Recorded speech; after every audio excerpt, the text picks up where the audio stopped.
à l'heure, il y avait un chant qui parlait de la puissance de Dieu. Et mes revenus, ça n'a rien à voir avec la prédication, hein. C'est juste pour partager ce que j'ai ressenti tout à l'heure. Quand on a parlé de la puissance de Dieu, et moi ça m'interpelle toujours quand on parle de la puissance de Dieu, parce que je pense qu'on a une image un peu restreinte de la puissance de Dieu. Ça va peut-être vous surprendre, hein, mais on parlait de déplacer les montagnes. Et pour moi, le plus grand signe, je dirais quelque part, de la puissance de Dieu, je l'ai trouvé dans un texte du livre des Nombres, au chapitre 14 et au verset 17 et jusqu'au verset 19, il est dit ceci. C'est une prière de Moïse, hein, vous savez, c'est quand le peuple refuse d'entrer dans Canaan, donc Dieu l'a conduit dans le désert, il a fait extrêmement de miracles, etc. Et le peuple refuse d'entrer à Canaan. Et Dieu se met en colère quelque part, hein. Et puis il y a cette prière de Moïse qui dit ceci, maintenant que la puissance du Seigneur montre sa grandeur, je t'en prie, comme tu l'as dit, le Seigneur est patient et grand par la fidélité, il pardonne la faute et la transgression, mais il ne tient pas le coupable pour innocent, il fait rendre des comptes aux fils pour la faute des pères jusqu'à la 3e, la 4e génération. Pardonne, je t'en prie, la faute de ton peuple, selon ta grande fidélité, comme tu as pardonné à ce peuple depuis l'Égypte jusqu'ici. Et je trouve que ce texte est extrêmement intéressant parce que Moïse dit « manifeste ta puissance ». Et Moïse a connu la puissance de Dieu. Il a vu la mer Rouge s'ouvrir, etc. En termes de puissance, c'est pas mal quand même, hein. Mais la prière de Moïse, c'est dire « montre ta puissance, Seigneur, pardonne ». Et je crois que la plus grande puissance de Dieu, c'est le fait que Dieu nous pardonne. Ce n'est pas tellement qu'il ouvre la mer, bien sûr ça en fait partie, ce n'est pas tellement qu'il va guérir les malades et ressusciter les morts. Tout ça, ça montre la puissance de Dieu. Mais la plus grande puissance de Dieu pardonne. Et Dieu a pardonné. Et pour moi, je crois que c'est vraiment quelque chose de significatif. Voilà, je ferme la parenthèse. Pour revenir à notre sujet de ce matin, chaque année, avec le sel, alors je pense que la plupart d'entre vous connaissez le sel, sauf peut-être quelques personnes, donc je résume très rapidement. Le sel, c'est une association chrétienne de ce qu'on appelle de solidarité internationale, c'est-à-dire une association humanitaire, si vous voulez, pour simplifier, chrétienne, qui travaille donc dans plusieurs domaines, dans le domaine des parrainages d'enfants, et aussi dans le financement de projets de développement. C'est une association qui est basée à Paris, hein. Et depuis décembre, j'en suis le président. Et chaque année, nous organisons ce qu'on appelle la journée du sel avec un thème. Et là, on a pris un thème sur plusieurs années qui est le thème de la justice. Et l'année dernière, on avait parlé de qu'est-ce que c'est que la justice. On va rappeler un petit peu. Et cette année, eh bien, c'est sur le thème la justice, ça se pratique. Comment aimer son prochain en action, en particulier quand il fait face à la pauvreté. Alors, je pense que la zapette doit fonctionner. Et si je fais ça, ça marche. Donc, pour parler de ce thème, je vous propose deux textes. Un premier texte, c'est dans le psaume 82, les versets 1 à 4. C'est un psaume d'Asaph. Et il est dit ceci, « Dieu se tient dans l'assemblée de Dieu, il juge au milieu des dieux. Jusqu'à quand jugerez-vous avec injustice et aurez-vous égard à la personne des méchants? Faites droit aux faibles et à l'orphelin, rendez justice aux malheureux et à l'indigent, libérez le faible et le pauvre, arrachez-les à la main des méchants. » Donc c'est un psaume et c'est un thème qui revient régulièrement dans la Bible, dans l'Ancien Testament comme dans le Nouveau Testament. À beaucoup de reprises, on a ce thème-là. Et dans la Bible, en fait, particulièrement dans l'Ancien Testament, quand il est parlé finalement des pauvres, des faibles, des indigents, des malheureux, eh bien, il y a cet exemple qui est donné de la veuve, de l'orphelin et de l'immigré ou de l'étranger. C'est vraiment le thème central. Chaque fois que on parle dans l'Ancien Testament des gens pauvres, eh bien, c'est l'exemple qui est pris, c'est la veuve, l'orphelin et l'immigré. Je crois que c'est important de ne pas l'oublier. Un deuxième texte qui fait partie d'une lecture que Karim a faite récemment. Il a prêché sur Michée 6, les versets 1 à 8.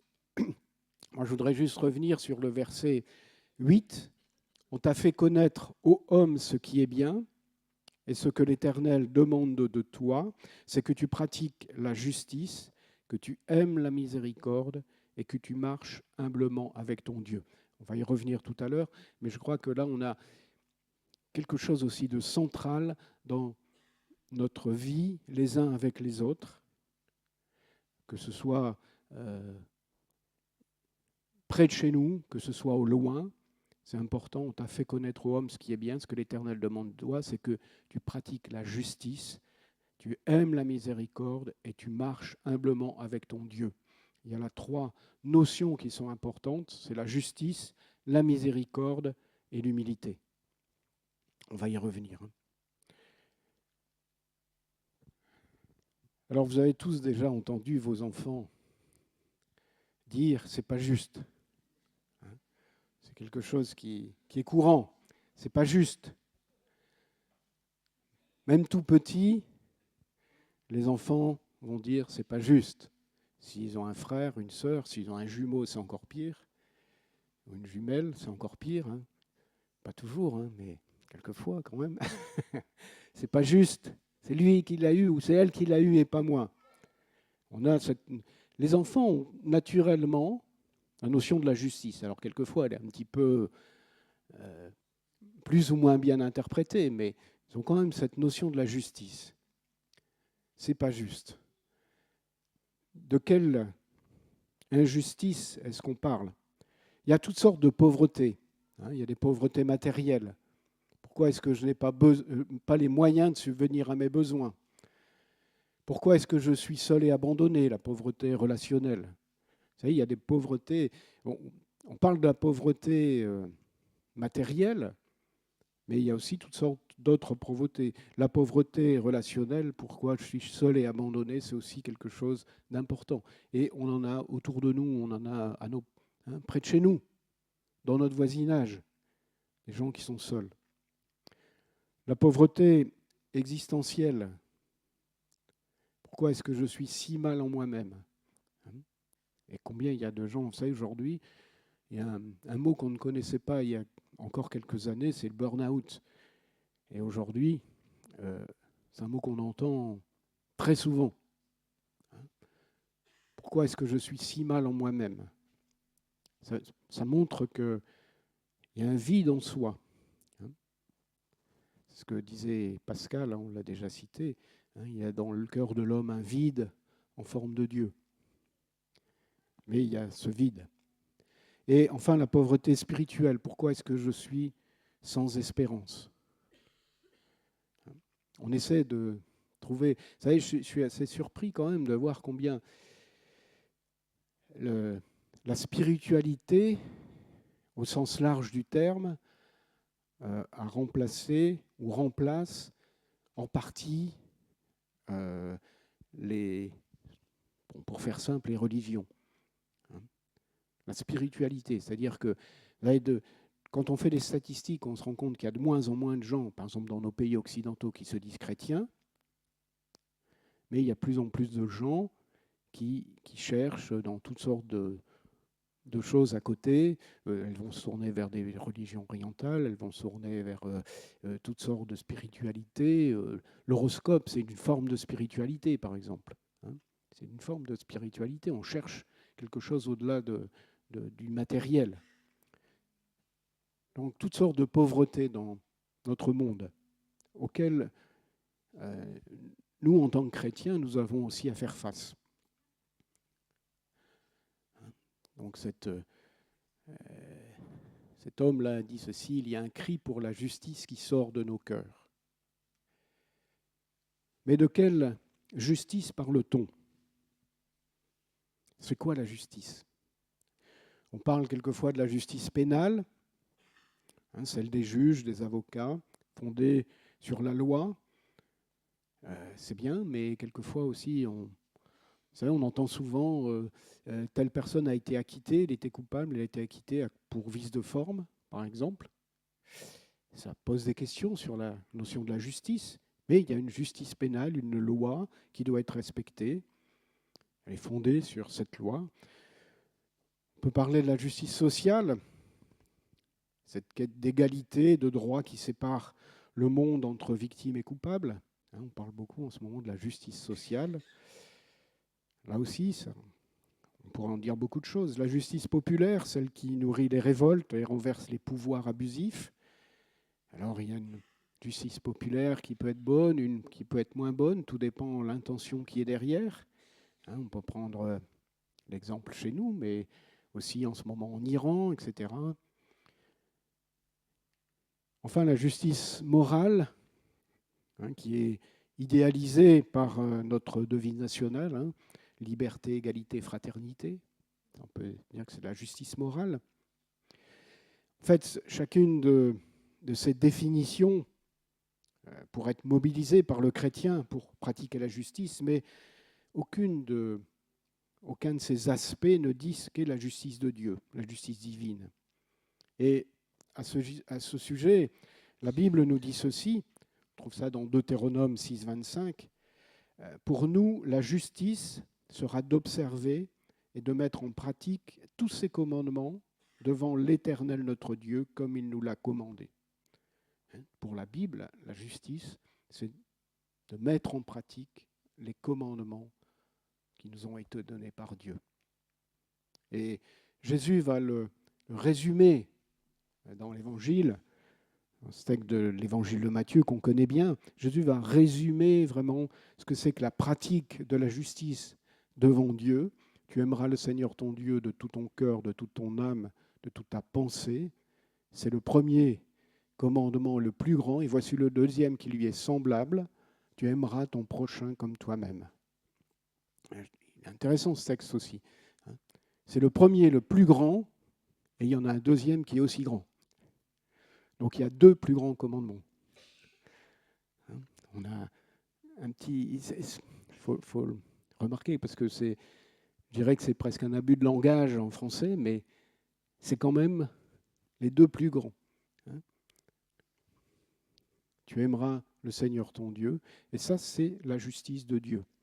Donc pratiquer la justice, c'est aimer Dieu et aimer son prochain. Alors, on peut se poser la question, comment pratiquer la justice? Et c'est quoi d'abord pratiquer la justice? C'est quoi la justice?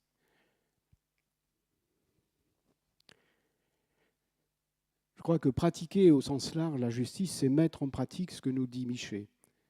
C'est aimer la justice, aimer la miséricorde et agir avec humilité. Et vous savez, dans la Bible, le mot justice,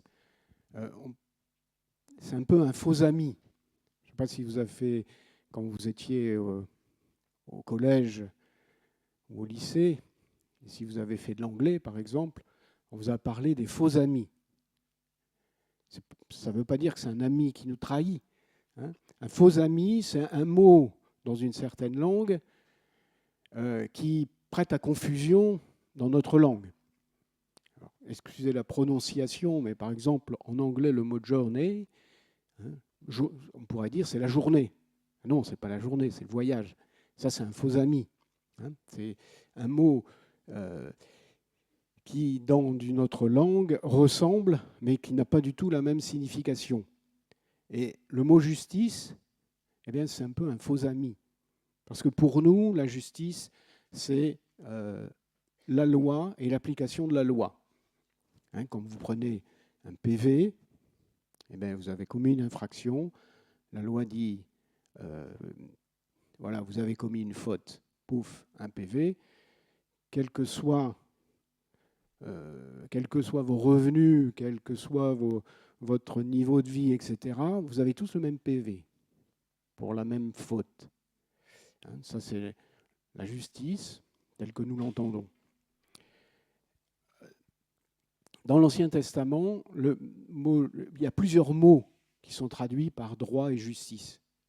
En particulier, il y a 3 mots. Alors, je n'ai pas inventé, j'ai pris ça d'un article d'un rabbin français qui vient de décéder d'ailleurs, qui s'appelle René Samuel Sira, qui dit ceci. Voilà, les trois termes qui désignent en hébreu la justice ne sont pas synonymes. Il y a d'abord un mot, din, qui représente le droit, la justice stricte.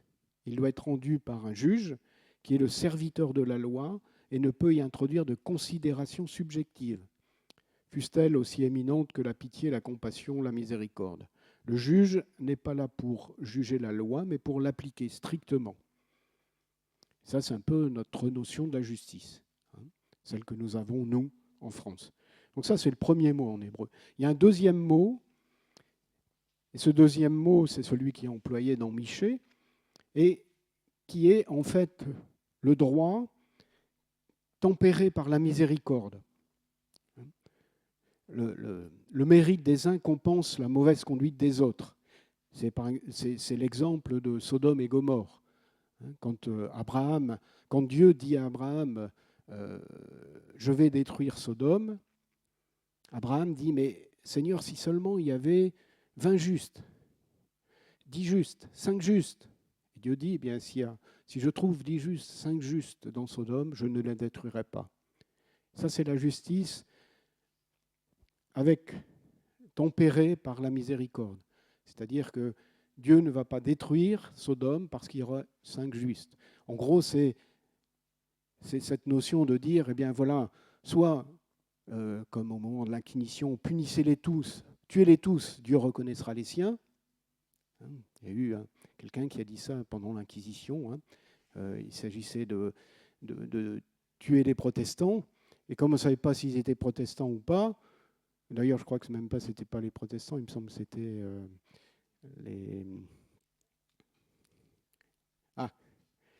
dans le sud-ouest de la France, là, les Cathares. Je crois que c'était les Cathares, oui.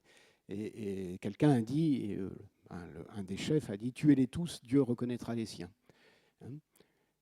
Ou alors, c'est de dire, eh bien, je préfère ne pas punir un coupable au risque de punir l'innocent. Donc, la justice, ce deuxième terme du mot justice, c'est ce sens-là.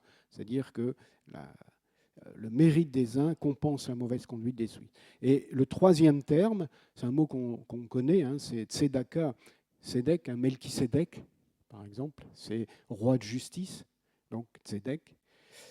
Ça signifie la miséricorde transformée en justice fondamentale, c'est-à-dire on va encore au-delà. C'est-à-dire que dans le deuxième cas, c'était, eh bien, j'hésite, voilà, je ne veux pas punir tout le monde à cause de quelques coupables. Par contre, tzedaka, c'est encore aller plus loin, la miséricorde transformée en justice fondamentale.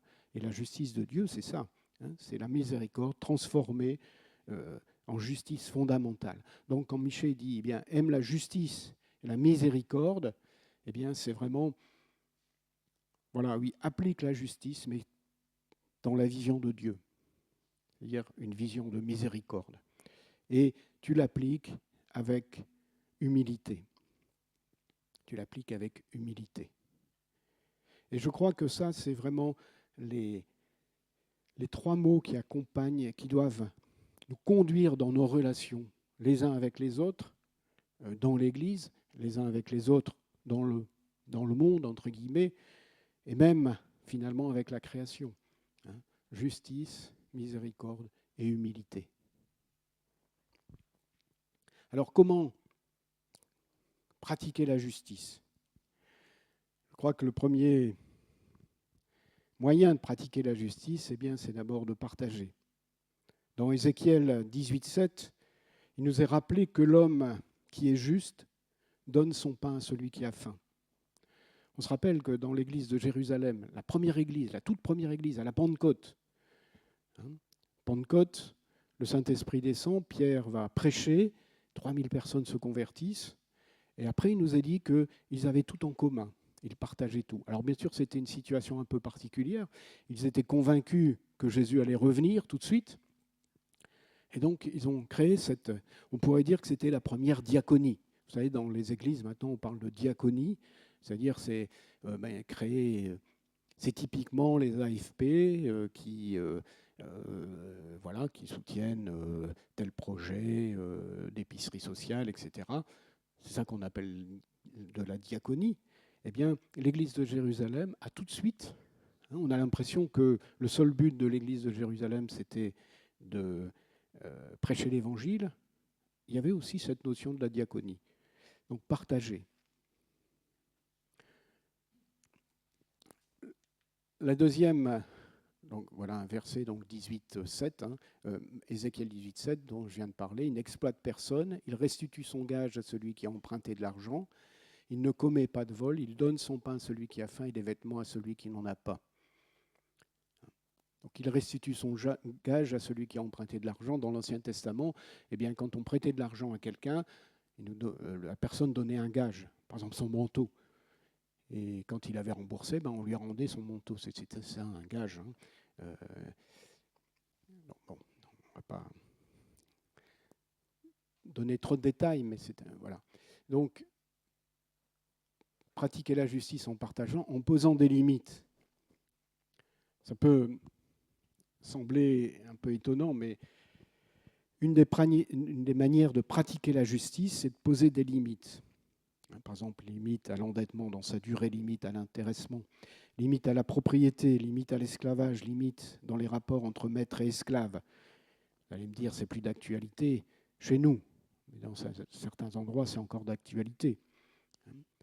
Dans les textes de l'Ancien Testament, particulièrement dans le Deutéronome et Lévitique, ces textes nous rappellent qu'aucun droit n'est absolu. Que l'autre, au-delà de ce qu'il me doit, est un être humain comme moi. Poser ses limites, c'est effectivement renoncer à l'absolu de nos droits. Et en un sens, c'est un acte de justice. Donc, dans l'Ancien Testament, par exemple, quand quelqu'un vendait une propriété parce qu'il n'avait plus d'argent, donc il fallait bien qu'il trouve une solution, il vendait sa propriété, on l'achetait, mais pour un certain temps. Et après, il y avait ce qu'on appelait le jubilé, et on remettait les compteurs à zéro.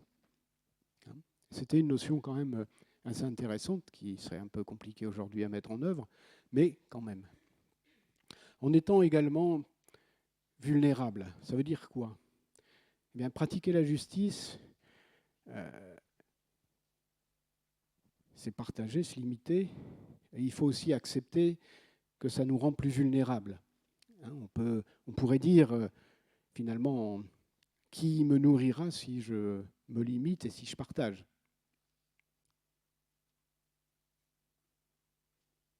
C'est vrai que dans nos sociétés occidentales, on a toutes sortes de dispositifs sociaux, mais partager, alors sans tomber, attention, sans tomber dans la théologie de la prospérité, qui là est une déviation dangereuse de ce que dit la parole de Dieu, je crois que le fait de partager, c'est aussi compter sur Dieu, se rendre vulnérable dans le sens que nous comptons sur Dieu pour qu'il nous aide.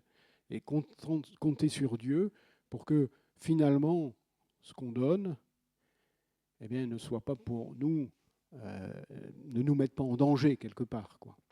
On est loin de la théologie de la prospérité qui dit que donnez et Dieu vous donnera. Généralement, les prédicateurs de la théologie de la prospérité s'en mettent plein les poches, mais le reste, on ne sait pas ce qu'il y a derrière, quoi. Donc, on n'en est pas du tout là. Mais c'est le fait de compter sur Dieu aussi quand nous donnons, quoi. Compter sur Dieu. Voilà. C'était la question des Israélites dans le Lévitique, que mangerons-nous la 7e année, puisque nous n'aurons ni semé ni rentré des récoltes, puisque Dieu avait dit, voilà, vous semerez pendant 6 ans, je crois que c'était 6 ans, et après vous lécherez en jachère. Et les gens se disaient, c'est bien beau, mais qu'est-ce qu'on va manger la 7e année ou la 8e année Et Dieu a dit, eh bien, il y aura suffisamment pour les 2 années. Sachez que la 6e année, je répandrai ma bénédiction sur vous en vous assurant une récolte suffisante pour 3 ans. Voilà, ça c'est l'illustration de la vulnérabilité. C'est-à-dire que les gens avaient compris que même s'ils ne semaient pas, eh bien, Dieu pourvoirait. Et Dieu avait fait la promesse qu'il pourvoirait. Alors, comment pratiquer la justice? Aussi en dénonçant l'injustice. Et je crois que c'est le rôle de l'Église de dénoncer l'injustice. Quand le droit des pauvres est bafoué, quand les veuves sont opprimées, quand le migrant n'est pas accueilli, quand la vie n'est pas respectée, l'exigence de justice doit aboutir à la défense des personnes subissant des actes et des situations injustes. Jésus, par exemple, a dénoncé les scribes qui étaient violents et abuseurs. Quand malheur à vous, dira Jésus, parce que vous mettez des fardeaux sur le dos des gens et vous ne les portez pas vous-même. Donc, dénonçant l'injustice. Et vous savez, c'est important. Alors, il y a plusieurs façons de dénoncer l'injustice. Il y a une façon violente, et ça ne marche jamais, parce que ça finit toujours par encore plus d'injustice. Mais je crois que l'Église a un rôle, quelque part, on pourrait dire prophétique, de dénoncer l'injustice. Et on voit bien aujourd'hui, je dirais que on pourrait se dire, mais finalement, dans le domaine de l'écologie, est-ce que les chrétiens doivent s'engager? On sait qu'aujourd'hui, il y a un problème de réchauffement climatique, etc., et que ceux qui en souffrent le plus, ce sont justement les pays du Sud. Alors ça commence à nous toucher, donc on commence à s'inquiéter. Jusque-là, on ne s'inquiétait pas trop parce que ça touchait les autres. Je crois qu'en tant que chrétien, on a aussi un mot à dire et des attitudes à avoir, parce qu'on sait que c'est quelque chose qui n'est pas juste, parce que ceux qui payent le prix le plus élevé sont ceux qui ont le moins pollué. C'est un exemple. Donc, en dénonçant l'injustice, en donnant à chacun sa part. La terre a été donnée aux humains dans leur ensemble, pas pour une minorité, mais pour chacun. Donc, si on résume, eh bien, pratiquer la justice, c'est encourager la solidarité, c'est soutenir des lois qui protègent les plus faibles, c'est trouver des moyens pour réduire les inégalités, c'est protéger la création et ceux qui l'habitent, c'est renforcer la capacité des plus pauvres. C'est ce qu'on essaie de faire au CEL. Donc là, c'est une dame qui a bénéficié, je ne vois pas trop de où, mais qui a bénéficié d'un projet de développement, peut-être au Bénin. Ça ressemble un peu au Bénin, où ben voilà, les associations avec lesquelles on travaille, eh bien, ensemble, on a financé donc, des moulins pour soulager le travail des femmes, etc. C'est un petit exemple, mais voilà. Alors, il y a deux raisons pour lesquelles nous sommes appelés à pratiquer la justice. La première, c'est l'expérience de la grâce. Pratiquer la justice, un état de grâce nourri de reconnaissance. Pourquoi pratiquer la justice? Eh bien, parce que nous-mêmes, la justice empreinte de miséricorde, parce que nous-mêmes, nous sommes au bénéfice de la justice de Dieu et de sa miséricorde. On peut se dire, mais bon, moi je ne suis pas concerné par tout ça. Pourtant, nous sommes au bénéfice de la miséricorde de Dieu. Nous sommes les premiers, entre guillemets, bénéficiaires de cette justice et de cette miséricorde. Nous avons été sauvés gratuitement, alors que nous étions des pécheurs. C'est Paul qui en parle dans l'Épître aux Romains. Il dit, alors même que nous étions des pécheurs, Jésus est mort pour nous. Peut-être quelqu'un mourrait-il pour quelqu'un de bien, mais Jésus est mort pour des pécheurs. Jésus est mort alors que nous ne méritions rien. Donc, ceux qui ont bénéficié de la justice de Dieu sont d'abord les chrétiens. Alors vous allez me dire, bien sûr, parce qu'on l'a accepté, mais n'empêche, nous sommes bénéficiaires de la grâce de Dieu. Et cette grâce doit nous conduire à pratiquer nous aussi la justice. Sauf à être insensé, celui qui est au bénéfice de la justice expiatoire du Christ, en dehors de tout mérite, ne peut pas s'accrocher à ce qu'il considère lui être dû. Impossible de rester enfermé dans la logique du donnant-donnant, puisque j'ai tout reçu sans rien mériter. Donc agir en faveur de ceux qui sont plus faibles que soi prend une saveur tout à fait différente quand elle découle, comme avec Zachée, de la joie d'une rencontre personnelle avec Jésus. Zachée qui, pendant une période de sa vie,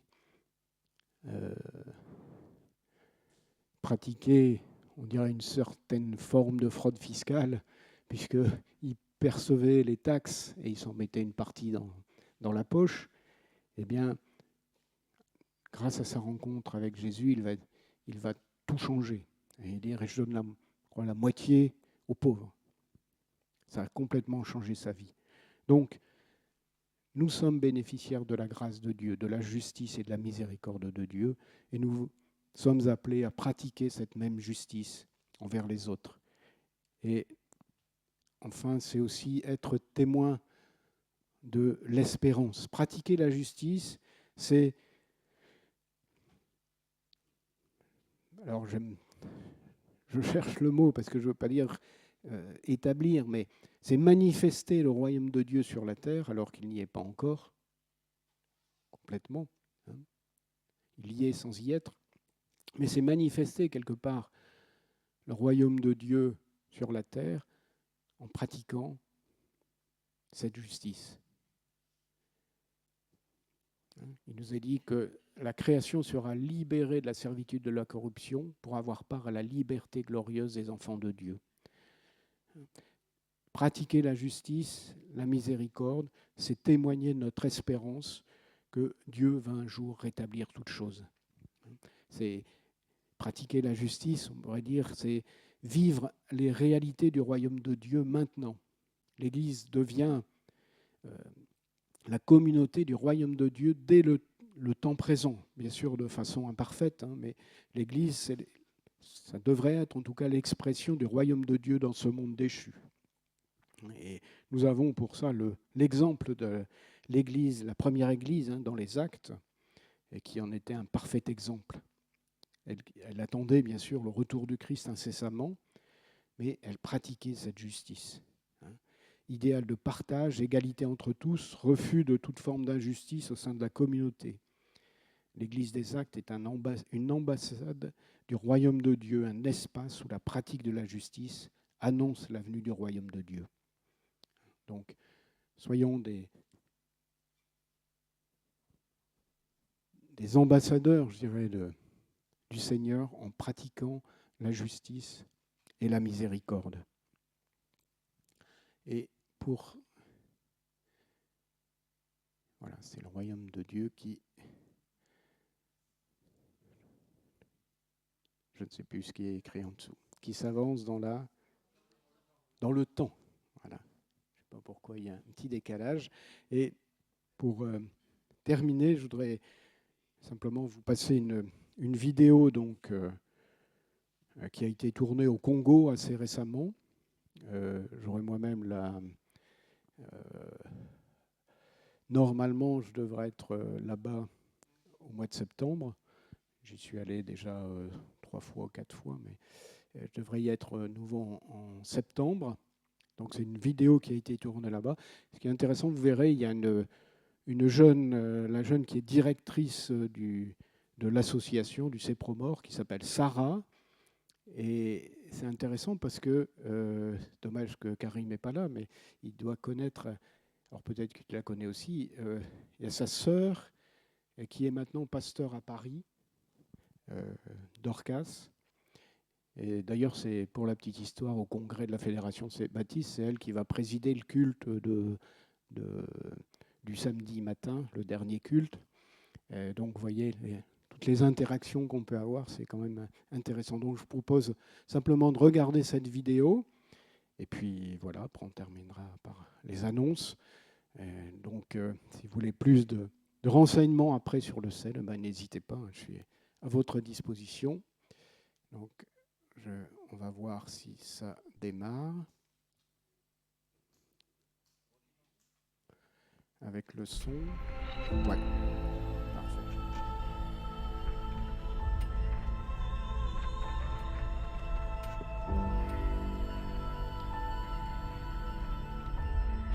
Donc Sonabata, c'est à tout à fait l'ouest, au sud-ouest de Kinshasa, la capitale. Soit est tardif, on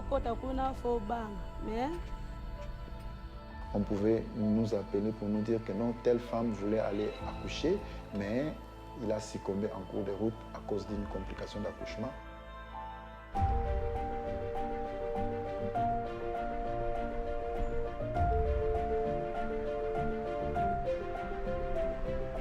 Le problème majeur rencontré par la population en RDC, c'est d'abord la distance entre les villages et les centres de santé. Les gens se démenaient beaucoup, telle que la distance qui nous faisait ici jusqu'en Tampa. Il y a de certaines personnes, vous prenez l'enfant tel que l'enfant qui est malade. Pour arriver en Tampa, en défaut, il n'arrive pas, il meurt. Le contexte rural n'est pas facile, c'est un contexte où la population est très pauvre. Et si quelqu'un peut vous visiter, il n'a rien. Vous avez le droit de soigner pour sauver sa vie. Ils n'ont pas vraiment accès aux médecins, accès aux médicaments, ni accès aux centres de santé, ni aux soins appropriés pour soigner leurs pathologies ou leurs maladies. Beaucoup de nos villages n'avaient pas de maternité qui répondait quand même aux normes où les personnels n'étaient pas qualifiés. Il n'y a pas d'équipement adéquat, il n'y a pas de sage-femme pour pouvoir s'occuper de ces femmes-là qui viennent accoucher pour donner la vie et par conséquent, la femme qui donne la vie perd la vie. Et la vie de la communauté était vraiment difficile. Les gens souffraient beaucoup et les gens n'avaient pu voir quoi faire.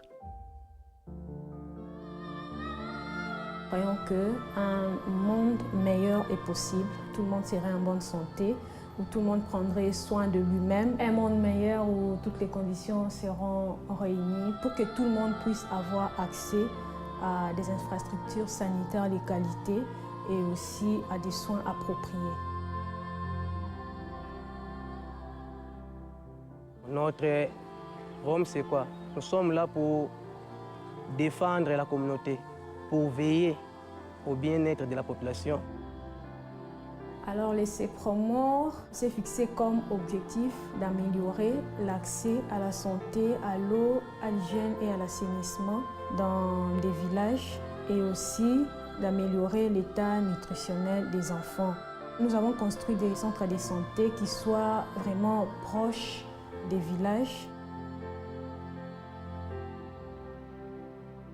Aujourd'hui, ils peuvent au moins avoir proche d'eux au moins un personnel qualifié et puis un endroit quand même idéal qui répond aux normes pour pouvoir mettre au monde, pour accoucher sans pourtant avoir d'autres complications.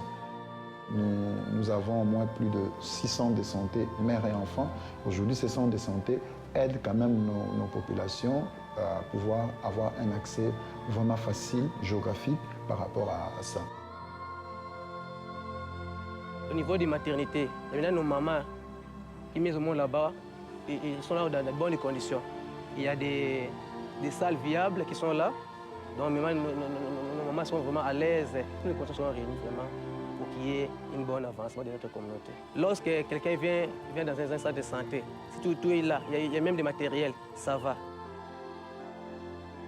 Mais depuis qu'on est ici, on est en forme et puis on est qualifié. Nous travaillons en grande majorité avec les femmes qui sont là aussi pour sensibiliser d'autres villageois et principalement d'autres femmes aussi à des bonnes pratiques d'hygiène. Nous les formons à cela et eux, à leur tour, ils vont sensibiliser au sein de leur communauté, vont sensibiliser la population et leur enseigner l'amour de Dieu.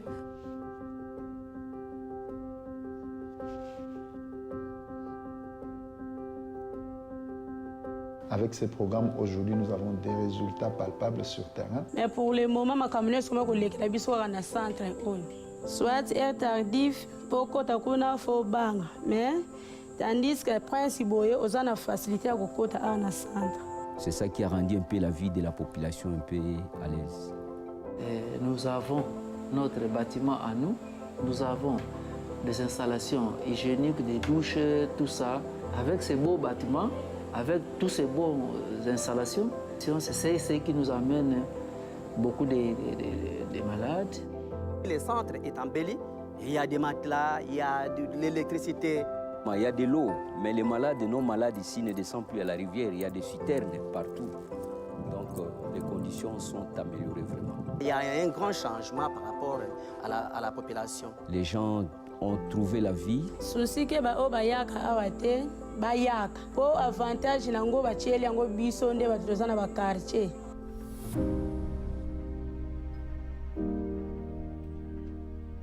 Les besoins sont vraiment énormes, mais des fois, le travail que nous réalisons sur le terrain, c'est comme une tache d'huile. À chaque fois que nous voyons cette tache d'huile, nous pouvons nous réjouir et dire merci Seigneur, parce que nous avons eu quand même à faire quelque chose pour sauver des vies. Le message chrétien qui nous rappelle qu'en tant qu'enfants de Dieu, nous sommes appelés à prendre soin de nous-mêmes et aussi à prendre soin des autres. Nous devons aussi témoigner Christ comme une personne qui peut guérir le malade, qui vient au secours de ceux qui sont en souffrance. Je crois que c'est un appel que je lance à tout le monde aujourd'hui, de pouvoir s'engager à ces combats que nous sommes en train de mener tous les jours.